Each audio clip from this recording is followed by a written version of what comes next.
તો સમાચાર હવે ગાંધીનગરથી, જ્યાં ગરમી વધતા શાળાના સમયમાં ફેરફારની માંગ ઉઠી રહી છે।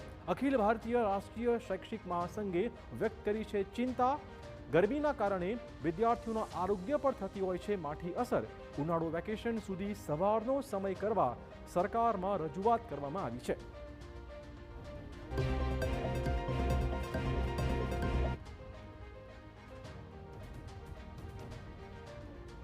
વિદ્યાર્થી હિતની અંદર વિદ્યાર્થીઓ પ્રફુલ્લિત વાતાવરણની અંદર શાળાની અંદર ભણી શકે અને બીમારીનો સામનો ન કરવો પડે એ માટે સમગ્ર ગુજરાતની પ્રાથમિક, માધ્યમિક અને ઉચ્ચતર માધ્યમિક શાળાઓ છે એનો સમય ઉનાળુ વેકેશન સુધી સવારનો કરવામાં આવે।